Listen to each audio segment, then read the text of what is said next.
नमस्कार साथियों, मैं मनीष भारती संस्कृति पीसीएस प्लेटफॉर्म पर आप सभी का स्वागत करता हूं। साथियों, जैसा कि आप जानते हैं बीपीएससी का प्रारंभिक परीक्षा अब बहुत नज़दीक है। उसको ध्यान में रखते हुए हम लोग पिछले एक वर्ष का करंट अफेयर्स पढ़ते आ रहे हैं और आप लोगों के जो इच्छा था, आप लोग जो चाहते थे कि sir Bihar special current affairs लेकर के आइए, वही अब चल रहा है। और आप जानते हैं कि आज का जो लेक्चर है, देखिए हम हाफ सेंचुरी लगा चुके हैं, 50 लेक्चर तक आ चुके हैं। तो 1 से 49 तक यदि आपने नहीं देखा है, प्लेलिस्ट में जाकर के देख लीजिए। प्रत्येक दिन हम लोग क्या करते हैं, 10 टॉपिक लाते हैं करंट अफेयर्स का और 10 क्वेश्चन तैयार कर लेते हैं। ठीक है, तो आज जब 50वां लेक्चर आप देखेंगे तो आप समझ लीजिए कि करंट अफेयर्स का आज तक हम लोग 500 टॉपिक पढ़ चुके हैं। अपने आप में कितनी बड़ी बात है। और 500 क्वेश्चन भी हम सॉल्व कर चुके हैं। इसके अलावा प्रत्येक दिन मैं आपको पीवाईक्यू से एक प्रश्न देता हूं जो कि बीपीएससी में पूछा जा चुका है। तो साथ ही क्या हो रहा है आपका कि पीवाईक्यू के प्रश्न भी आप करते चले जा रहे हैं। तो चलिए आज जो है, सबसे पहले आज एक प्रश्न फिर से दे देता हूं, आप लोग इसका समाधान ढूंढेंगे। जो लोग भी आज के लेक्चर में जुड़ेंगे सबसे पहले इस प्रश्न का जवाब देंगे, फिर आगे बढ़ेंगे। मीर कासिम ने कहा बंदूकों एवं तोपों के कारखाने की स्थापना की थी। प्रश्न फिर से एक बार देख लीजिए, बीपीएससी में पूछा जा चुका है। कंफर्म करने के लिए पीवाईक्यू जाकर के आप देख सकते हैं। 4 विकल्प यहां पर है, कोई एक सही होगा। जो भी सही हो जवाब कमेंट बॉक्स में लिखिए, उसके बाद इस लेक्चर पर आइए। कभी भी इस प्रश्न को स्किप नहीं करना है, क्योंकि आपके लिए सबसे ज्यादा जरूरी यह भी है कि साथ ही पीवाईक्यू आपका समाधान होता हुआ जा रहा है। अब चलते हैं पहले टॉपिक पर। बिहार राज्य ने किस तिथि को जाति आधारित जनगणना के आंकड़ों को जारी किया था? अगर मैं कहूं बीपीएससी के लिहाज से ये सबसे इंपॉर्टेंट टॉपिक होने वाला है, तो इसमें कोई दो राय नहीं होना चाहिए आपको। और यहां पर आपको 5 स्टार अपने मन से ही लिख लेना चाहिए। आप जानते हैं कि यह मामला हाईकोर्ट, सुप्रीम कोर्ट तक गया और बाद में बिहार सरकार ने कहा कि जनाब हुजूर, हम जाति आधारित जनगणना नहीं बल्कि हम सर्वे किया हमने। ठीक है, बिहार सरकार ने अपने खर्चे पर किया। उस वक्त महागठबंधन की सरकार होती थी, तो बिहार सरकार ने खुद के रिसोर्स पर यह काम करवा लिया। तो ये मामला अपनी जगह है। अब इसमें बहुत सारी चीजें जो है वो फैक्ट उभर करके सामने आया, उस पर हमें चर्चा करना है। ठीक है, आंकड़ा जारी कब किया गया? तो 2 अक्टूबर 2023 को। 2 अक्टूबर क्या है? गांधी जी की जयंती। तो उसी दिन ये काम किया गया। तो याद ऐसे रखना है, भूल जाए तो 2 अक्टूबर पिछले साल ये हुआ था। ठीक है, तो जवाब तो बी आ गया। लेकिन इसमें देखेंगे बिहार सरकार के अपर मुख्य सचिव जो रहे विवेक सिंह ने गांधी जयंती के दिन प्रेस कॉन्फ्रेंस करके ये आंकड़े जारी किए थे। इस पर बहुत विवाद भी हुआ, आरक्षण की व्यवस्था बढ़ाने की बात की गई, लेकिन फिलहाल वो सब तो नहीं हो पाया। चलिए दूसरे पर चलते हैं। निम्नलिखित में से किस राज्य सरकार ने न्यायिक सेवाओं के साथ साथ राज्य संचालित लॉ कॉलेजों और विश्वविद्यालयों में ईडब्ल्यूएस के लिए 10% आरक्षण की घोषणा की है? आप जानते हैं संविधान के हिसाब से हमारे पार्लियामेंट ने यह तय किया कि अब देश में आर्थिक आधार पर भी आरक्षण देने की बात की जाएगी। क्योंकि पहले जो आरक्षण का आधार था वह क्या था? सामाजिक और शैक्षणिक स्थिति। अलग से नोट कर लीजिए, जब मैं बोलता आ रहा हूं, सामाजिक और शैक्षणिक आधार पर ही देश में आरक्षण दिया जाता रहा। ठीक है, लेकिन एनडीए की सरकार ने यह तय किया कि देश में अब आर्थिक आधार पर भी आरक्षण दिया जाएगा। और वे लोग जो आर्थिक आधार पर कमजोर वर्ग से आते हैं, जिसे आप ईडब्ल्यूएस कह सकते हैं, इकोनॉमिक वीकर सेक्शन, उनको फिर आरक्षण देने की बात की गई और इसके लिए 10% का व्यवस्था किया गया। ये सब चीजें आप जानते हैं, जिसको सुप्रीम कोर्ट ने आगे चल करके वैलिड माना, चूंकि सुप्रीम कोर्ट में ये पीआईएल पहुंचा था। मामला समझ में आ गया? तो अब इसके तहत विभिन्न राज्य सरकार विभिन्न नौकरियों में, नामांकनों की स्थिति में, कॉलेज और विश्वविद्यालयों में यह 10% आरक्षण की व्यवस्था दे रही है। तो यहां पर जो आपसे पूछा गया है कि किस राज्य, लोकेशन पूछा गया है राज्य सरकार को लेकर के, कौन सी राज्य सरकार है? न्यायिक सेवा यानी कि जो जुडिशियरी की एग्जाम होता है, जैसे आप लोग सिविल सर्विसेज का एग्जाम देते हैं, ऐसे जुडिशियरी सर्विसेज का एग्जाम होता है। तो जुडिशियरी सर्विस में 10% ईडब्ल्यूएस को आरक्षण तो दिया ही गया।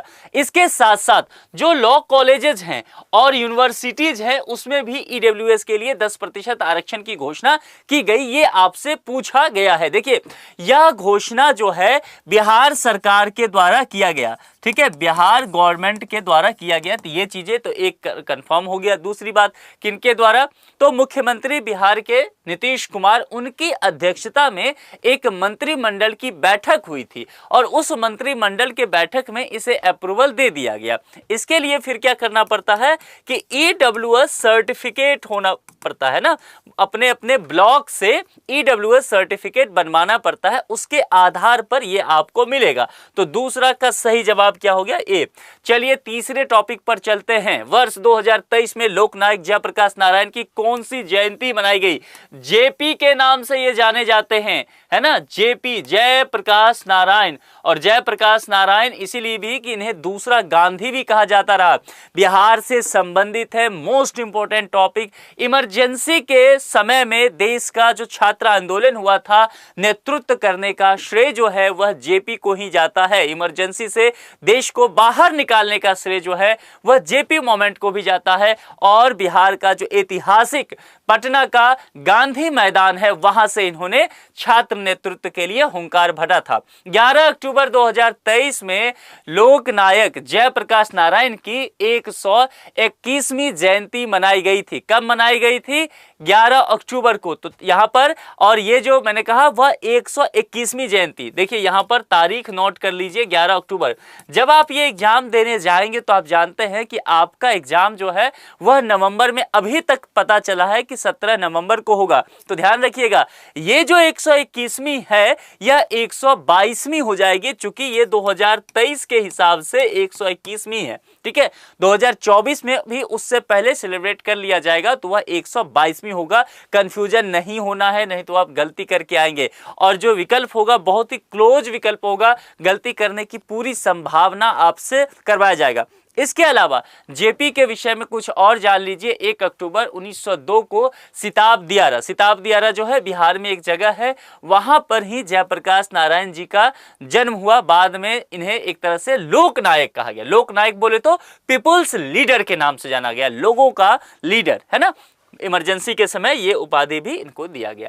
निम्नलिखित में से किस व्यक्ति ने रवि महाअभियान 2023 की शुरुआत की थी? यहां पर 4 विकल्प आपके सम्मुख दिया गया है, इसको देखना है। अब देखिए, बिहार के अधिकांशतः जो अभियान, महाअभियान, उद्घाटन वगैरह होता है ना, तो कॉमन चीजें समझिए, बहुत ज्यादा मेहनत करने की आवश्यकता नहीं है। हार्ड वर्क को आप काट सकते हैं स्मार्ट वर्क से।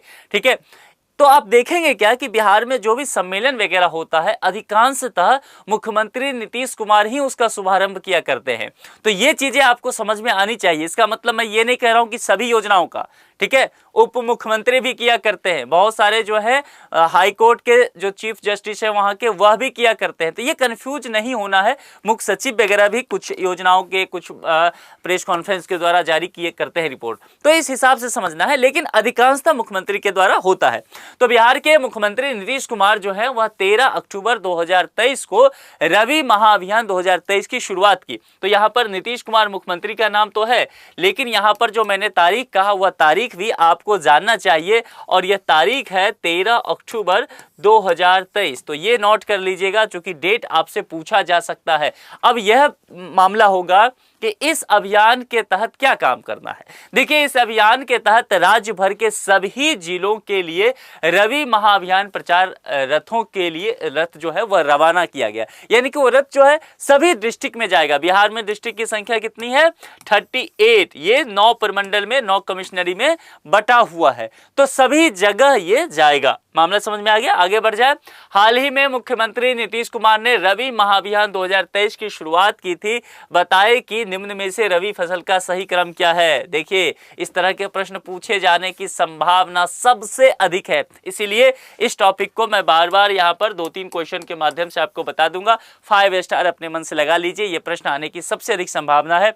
जो न्यू पैटर्न पर बीपीएससी पूछ रही है, इसमें ऐसे प्रश्नों की बारंबारता अधिक हो जाएगी। यहाँ पर क्या है? रवि फसल के विषय में आपसे पूछा गया है। ठीक है, देखिए, जब मैंने बिहार स्पेशल का मेरा प्रोग्राम, अगर आप 8 बजे इसी चैनल पर संस्कृति पीसीएस चैनल पर देखते हैं तो आपने देखा होगा कि उसमें मैंने आपको फसल के विषय में बताया था। जब हम ज्योग्राफी पढ़ रहे थे और उसमें मैंने फसल जब बताया था तो मैंने रवि फसल बताया था, खरीफ भी बताया था, उसी में दलहन तिलहन वगैरह की हमने चर्चा किया था। तो रवि फसल की चर्चा करते हैं तो जैसे गेहूं है, प्रमुख फसल देखेंगे रबी का, तो वह गेहूं हो जाता है, जैसे जौ है, या फिर चना की बात करेंगे, दाल में सरसों ले लीजिए, मटर की बात करेंगे, सब्जी में आप आलू लीजिए, राई हो गया, तंबाकू हो गया, उसके बाद जैसे अलसी होता है, या जय जो होता है, जय लाही भी होता है, सूरजमुखी भी बिहार में होता है, तो सूरजमुखी को भी आप रबी फसल में ही रखिए। तो अब ये यहाँ पर जानना है टर्म एंड कंडीशन कि भाई साहब यहाँ पर जो ये फसल होता है उसका टाइम पीरियड क्या है, यही पूछा जाता है। यह भी पूछा जा सकता है और टाइम पीरियड को लेकर के, मतलब टाइम पीरियड कहने का मतलब है कि इसकी बुआई कब की जाती है और फिर कटाई कब की जाती है। फसल से संबंधित, एग्रीकल्चर से संबंधित ये दो टर्म है। तो रबी फसल की बुआई जो होने वाली है वो अब होने वाली है, यानी कि सितंबर का महीना अब खत्म होने वाला है।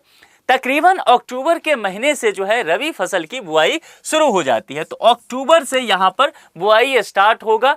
आप ये समझ सकते हैं कि बुआई अक्टूबर से आगे बढ़ाते, चूंकि मैंने बहुत सारे फसल बताए हैं आपको, तंबाकू, लई हो गया, गेहूं हो गया, चना, सरसों, मटर, आलू, तो ये तो है नहीं कि सभी अक्टूबर के महीना में होगा। तो आप कह सकते हैं कि अक्टूबर से दिसंबर तक का महीना, ठीक है, ये जो अक्टूबर से दिसंबर तक का महीना जो है यह आपको बुआई का टाइम होगा। और कटाई का टाइम कब होगा, जब ठंडे का मौसम जो है वह बीतने लग जाएगा, है ना, यहां से ठंडे का मौसम का एंट्री होता है, ठीक है।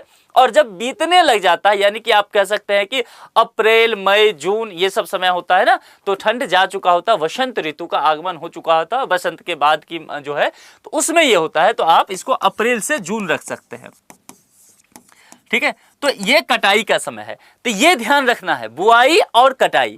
अब मान लीजिए, मैं एक चीज आपसे ठहर के समझ लीजिए, यहां से अगर आपको पूछ दिया जाए कि कटाई कब होता है, अप्रैल, और मैंने जून बोला है, मई लिख दे आपको विकल्प में, तो आप क्या करेंगे, आपको मई के साथ जाना पड़ेगा, है ना। विकल्प में ऐसा हो तो सही जवाब मई होगा, क्योंकि बहुत रिजिड नहीं होना है। बहुत सारे फसल की वैरायटी मैंने बताया ना, बहुत सारे फसल, तो कोई अप्रैल में कटेगा, कोई जो है अप्रैल के मध्य में, कोई अप्रैल के उत्तरार्ध में, कोई जो है अप्रैल के साथ मई में, मई के अंत में, ठीक है, जून के स्टार्टिंग में, तो ऐसे होता है। तो जो हमारे सॉल्व करने का प्रश्न का तरीका होता है, जो सबसे क्लोजेस्ट आंसर होगा, जो सबसे सुटेबल आंसर होगा विकल्प में, वो सही जवाब होगा। प्रतियोगिता जो होता है, प्रतियोगी परीक्षाएं, उसमें सही जवाब का कभी मतलब ये नहीं होता है कि भैया एकदम एग्जैक्ट सही ले आइए, नहीं। जो विकल्प दिया गया है, आपको विकल्प के साथ खेलना है, तो विकल्प में जो सबसे सही जवाब होगा वही जवाब होगा, ठीक है। सॉल्व करने का स्मार्ट वे यही होता है। अब चलिए, यहां पर क्या है कि हमने आपको यहां पर देखा कि निम्न में से रबी फसल का सही क्रम है, सही ना, यानी कि ये बताना है कि कैसे कैसे ये फसल जो है बुआई कटाई के हिसाब से, तो ये चीजें आप जान गए। यहां पर देखिए, मैंने आपको कहा था कि ये इसमें गेहूं जो है, अब देखिए सरसों, गेहूं, जौ, चना, मसूर, मक्का, तो कुछ चीजें ऐसा होगा जिसको फसल ना हो, जैसे इसी में कहीं पर जो धान की फसल की बात करें तो उस विकल्प को तो ऐसा ही कर देंगे, क्योंकि धान जो है वह रबी नहीं है, खरीफ फसल है, ठीक है। अब देख लीजिए, ऐसा अगर कहीं हो तो आप निकाल सकते हैं, जैसे धान देखिए यहां पर है ना इस विकल्प में, तो ये तो ऐसा ही निकल गया। तो इसी तरह से एक विकल्प तो ऐसे ही काम से चला गया, बाकी भी अगर आप देख सकते हैं कोई ऐसा दिखे तो नहीं। तो चलिए, यहां पर जैसे गेहूं है, गेहूं क्या रबी फसल है, जवाब सही है।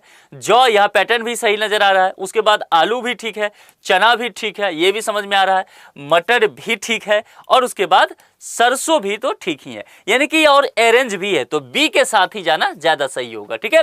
गेहूं, जौ, आलू, चना, मटर और सरसों, ठीक है। तो ये सही जवाब इसका बी विकल्प हो गया। ध्यान से, ऐसे प्रश्न बीपीएससी में पूछा जाता है। बिहार राज्य जो है कृषि प्रधान राज्य है, इसीलिए कृषि से, पशुपालन से, मत्स्य पालन से, है ना, मुर्गी पालन से जो प्रश्न आए, जो टॉपिक करंट अफेयर्स का चल रहा हो, उसको विशेष सम्मान दीजिए, हाथ जोड़ के उसका जो है रिस्पेक्ट कीजिए और उस क्वेश्चन को तैयार कीजिए, वहां से प्रश्न बनते हैं। आगे बढ़ जाएं।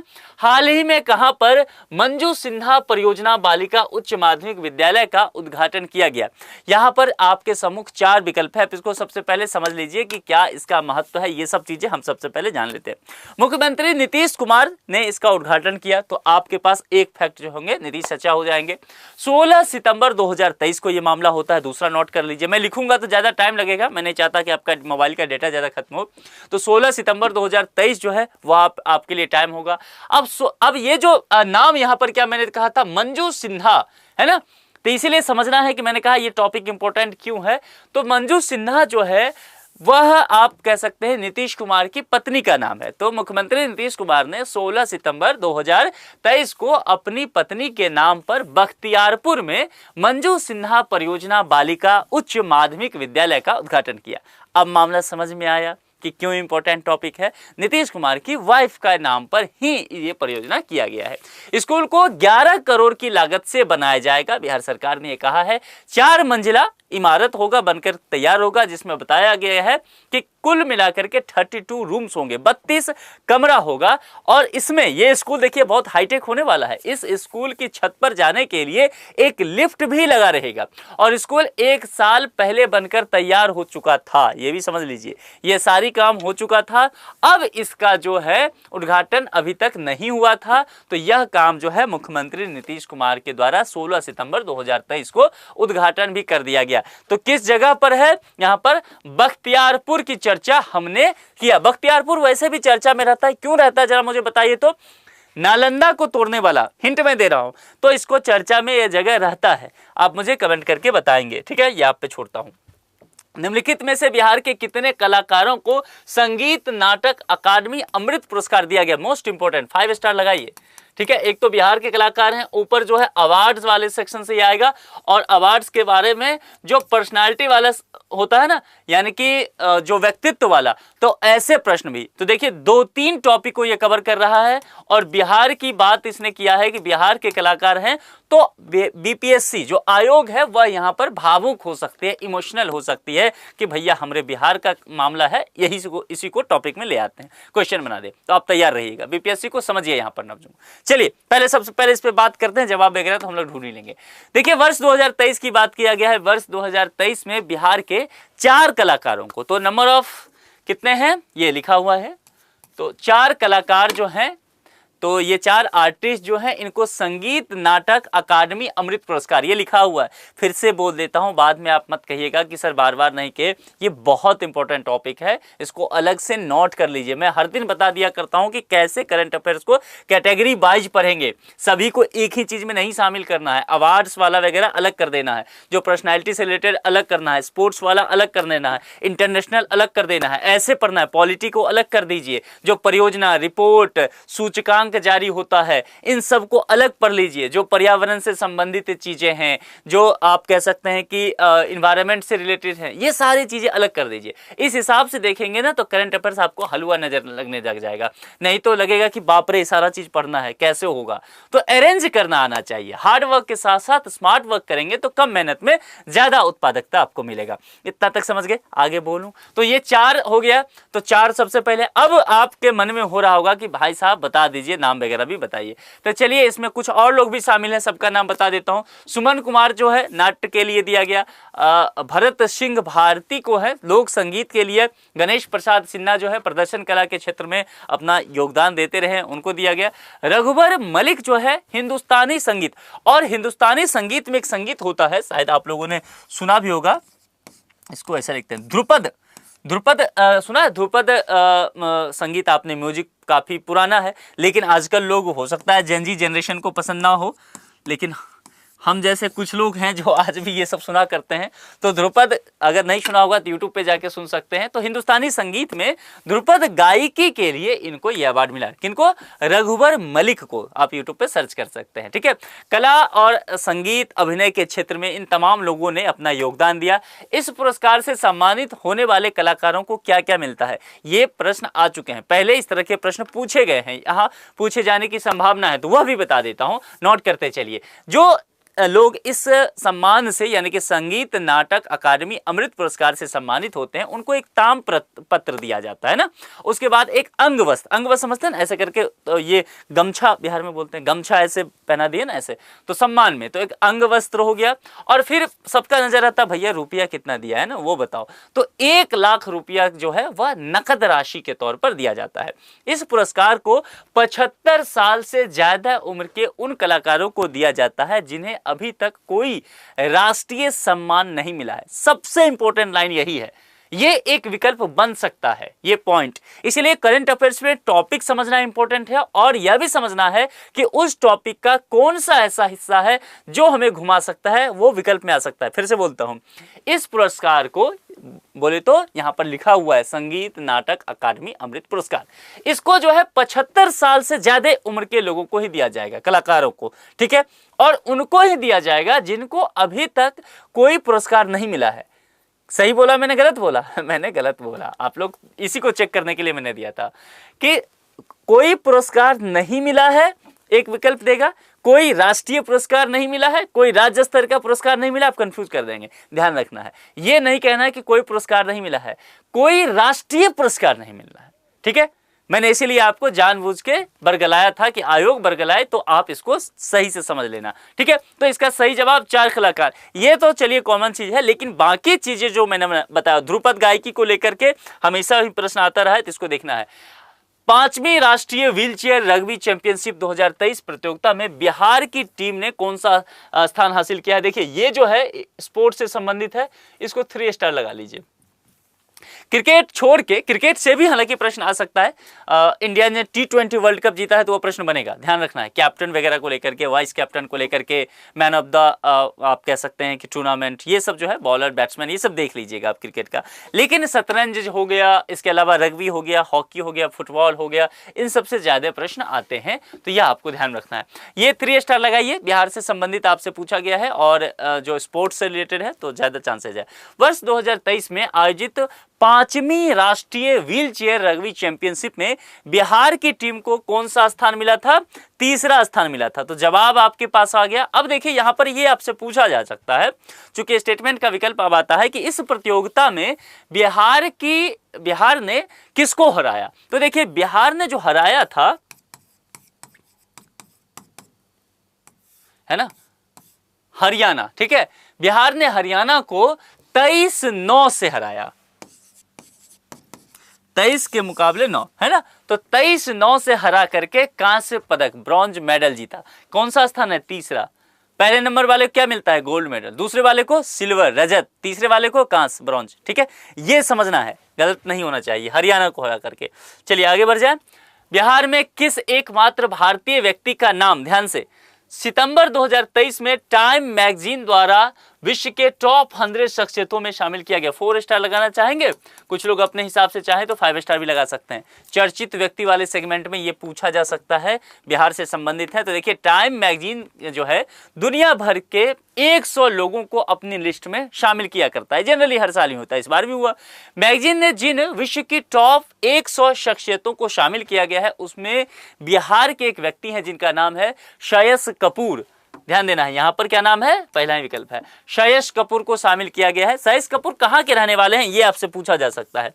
यह बिहार की राजधानी पटना के ही रहने वाले हैं। और श्रेयस को किस काम के लिए दिया गया है? आजकल वो काम बड़ा चर्चा में रहता है, वो क्या है? AI, है ना, यानी कि साइंस टेक्नोलॉजी से संबंधित है। AI बोले तो आर्टिफिशियल इंटेलिजेंस, कृत्रिम बुद्धिमत्ता, ठीक है। तो इस क्षेत्र में अपना महत्वपूर्ण काम करने के लिए, योगदान देने के लिए श्रेयस कपूर जी को, जो कि पटना के निवासी हैं, उनको जो है टाइम मैगजीन द्वारा विश्व के, वर्ल्ड के टॉप 100 शख्सियत में शामिल किया गया है। मोस्ट इंपोर्टेंट है। 10वें प्रश्न पे आ जाएं, आखिरी है आज का 50वें लेक्चर का। हाल ही में बिहार सरकार ने कितने जिलों में, ध्यान दीजिए, कितने जिलों में ग्राम स्तरीय मिट्टी जांच लैब स्थापित करने की घोषणा की है? 5 स्टार लगाइए इसको। मैंने पहले भी कहा, एग्रीकल्चर प्रधान राज्य है, इस तरह के प्रश्नों पर नहीं ध्यान जाता है, टॉपिक पर लोग अंतर्राष्ट्रीय, राष्ट्रीय, पता नहीं क्या क्या दुनिया भर के पढ़ते रहते हैं, फिर कहते हैं कि भाई हम इतनी मोटी मोटी किताबें पढ़ के गए थे, करंट अफेयर्स में कुछ मिला नहीं। आपका अप्रोच गलत रहेगा तो कैसे मिलेगा? आप ये देखिए कि वो स्टेट क्या है, और उसके लिए आपको PYQ, बार बार मैं हर लेक्चर में कम से कम 10 बार बोलता हूँ, भैया PYQ के बिना आप एग्जाम देने जा रहे हैं तो ये आत्महत्या करने जा रहे हैं। PYQ जरूर देखिए, आप उसके हिसाब से ही पढ़ना स्टार्ट कीजिए। ये नहीं कि कुछ भी पढ़ रहे हैं, लाकर खरीदे और पढ़ना शुरू किए, नहीं, टॉपिक का इंपॉर्टेंस समझ में आ जाएगा। अब देखिए, 5 स्टार इस टॉपिक को मैंने दिया है, तो ये बहुत इंपॉर्टेंट है बिहार के लिए। क्यों? बिहार एक कृषि प्रधान राज्य है। बिहार में बिहार सरकार लगातार कोशिश कर रही है, भारत सरकार की तरह ही, कि बिहार के जो किसान हैं उनकी आय दोगुनी कैसे की जाए। इसके लिए तरह तरह की योजना, परियोजना, हथकंडे सरकार अपनाते हुए नजर आ रही है। लेकिन सबसे महत्वपूर्ण खेती के लिए क्या है मुझे बताइए, वह है मिट्टी। यदि मिट्टी अच्छी नहीं हो या किसानों को इस बात की जानकारी नहीं हो कि भैया कौन सी मिट्टी पे कौन सी फसल लगेगा, तो बताइए वह किसी भी मिट्टी पर जाके गेहूं की बुआई कर देंगे, किसी भी मिट्टी पर जाकर के धान की रुपाई कराएंगे। मामला समझ में आ रहा है? और फसल बर्बाद हो जाएगा, पैदावार होगा नहीं। कितना भी खाद बीज उर्वरक दे दीजिए, हो सकता है कीटनाशक आ जाए, सब समाप्त कर दे। तो कहने का तात्पर्य है कि सबसे पहले खेती करने के लिए साइंटिफिक मेथड अप्रोच लगाने की जरूरत है। परंपरागत तरीके से खेती से थोड़ा सा दूर हटना पड़ेगा, है ना।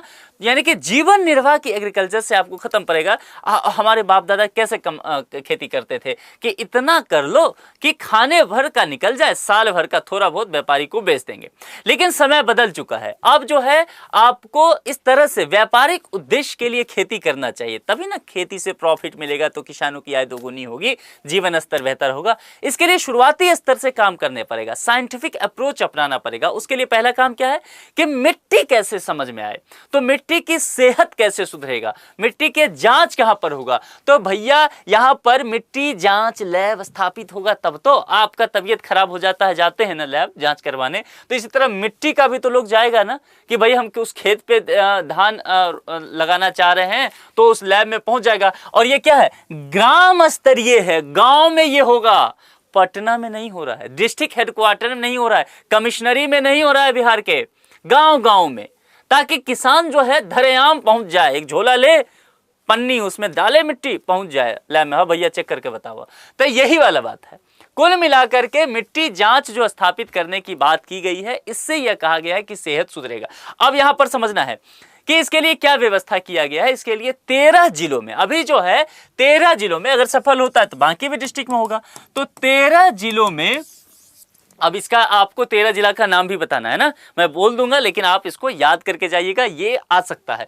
13 जिलों में ग्राम स्तरीय लैब स्थापित की जाएगी। अब यहां पर समझ लीजिए, मिट्टी के एक नमूने की जांच के लिए, जो कि लैब है भाई, खर्चे आते हैं, साइंटिस्ट रखना या लैब असिस्टेंट वगैरह जो होंगे, खर्चा तो होगा। तो इसके लिए कोशिश किया गया बिहार सरकार के द्वारा, मीटिंग बैठा कि भाई कम से कम राशि तय किया जाए। यही चीजें अगर बाहर के प्राइवेट में जाएंगे तो हजारों रुपया ले लेगा, लेकिन बिहार सरकार ने कहा कि हम इस तरह की कोशिश करते हैं कि कम से कम हो जाए, तो 300 रुपया खर्चा रखा गया है। यानी कि मिट्टी का अगर एक नमूना करना है, जांच करना है, तो 300 रुपया देना पड़ेगा, ठीक है। अब मैंने क्या कहा था कि 13 डिस्ट्रिक्ट में ये हुआ है ना, ये बोला मैंने। तो अब यहां पर 13 जिला, चलिए जवाब में तो आ गया, लेकिन देखिए 38 जिला तो टोटल है ही बिहार में, तो अभी नहीं है 38 जिला में, एक विकल्प ऐसे निकल जाएगा, और 9 प्रमंडल है, डिस्ट्रिक्ट नहीं है, ठीक है, तो ये नहीं है। अब यहां सबसे इंपॉर्टेंट आपके लिए क्या है, 13 डिस्ट्रिक्ट का नाम। 13 डिस्ट्रिक्ट में बोलना शुरू कर देता हूं, आप जो है नोट करना शुरू कर दीजिए, लिखूंगा तो बहुत टाइम लगेगा। पहला भभुआ, और कौन, जो लोग इन सभी 13 के 13 डिस्ट्रिक्ट में हैं तो लिख करके मुझे बताएंगे। इसीलिए 13 डिस्ट्रिक्ट अभी किया गया, उसके आसपास के लोग भी वहां तक पहुंच जाएंगे। भभुआ, अरवल, नवादा, गोपालगंज, 5वां लखीसराय। अब जमुई की तरफ चलते हैं, 6ठा जमुई, फिर खगड़िया, अब मिथिला वाले एरिया में आ गए हैं हम, उसके गंगा पार, ठीक है। उसके बाद मधुबनी, नेपाल के बॉर्डर पर, सुपौल, इधर मधुबनी से आगे इधर सीमांचल की तरफ चल रहे हैं। अब पूर्णिया के बाद कटिहार, और कटिहार के बाद नीचे आ जाते हैं थोड़ा बगल में भागलपुर से और नीचे शिफ्ट हो जाते हैं, झारखंड के बॉर्डर पर चलते हैं तो बांका।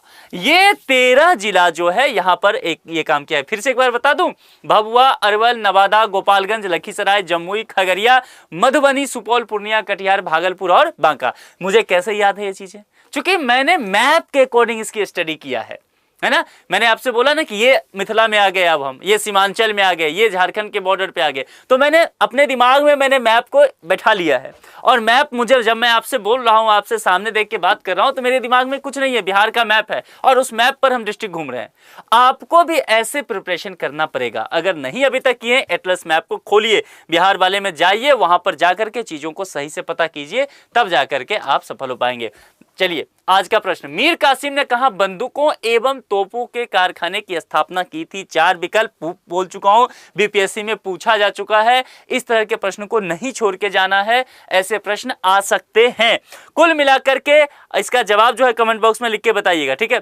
कुल मिलाकर के ये लेक्चर जो था वह 50वां लेक्चर था, तो हम लोग हाफ सेंचुरी लगा चुके हैं और उम्मीद करते हैं कि ये एग्जाम तक चलेगा तो सेंचुरी भी लगाएंगे। आप लोग लगातार बने रहिए, अपने यार दोस्तों से लेक्चर को शेयर किया कीजिए कि भैया आ जाओ, बढ़िया लेक्चर चल रहा है। और प्रत्येक दिन शाम में आधा घंटा का समय निकालिए और मस्त आधा घंटा में आपका जो है, हम इतनी मेहनत करके आपके लिए ले आते हैं, तो आधा घंटा में 10 करंट अफेयर्स को टॉपिक डेली मिल जाए शाम में, तो क्या हर्ज है। पूरे 1 साल का तो ऐसा ही पढ़ जाएंगे आप, है ना। तो आज का लेक्चर मिला करके 500 टॉपिक पढ़ा चुका हूं, 500 टॉपिक करंट अफेयर्स का, समझ रहे हैं। साल भर में बचेगा नहीं, जब तक हम लोग प्रीलिम्स तक पहुंचेंगे सारे पढ़ा दूंगा। तो 500 टॉपिक और 500 क्वेश्चन आप लोग कर चुके हैं। जो लोग नहीं किए हैं प्लेलिस्ट में जाइए, 1 से लेकर 50 तक बैठ करके देख लीजिए। A4 साइज का कॉपी लीजिए या कोई कॉपी, उस पर नोट्स वगैरह बना लीजिए, जैसे मैंने सब्जेक्ट बैच किया है उससे अरेंज कर लीजिए, ठीक है। तो इसी वादे के साथ फिर कल मुलाकात होगी। अपना बेहद ख्याल रखिए। बहुत बहुत शुक्रिया, थैंक यू सो मच।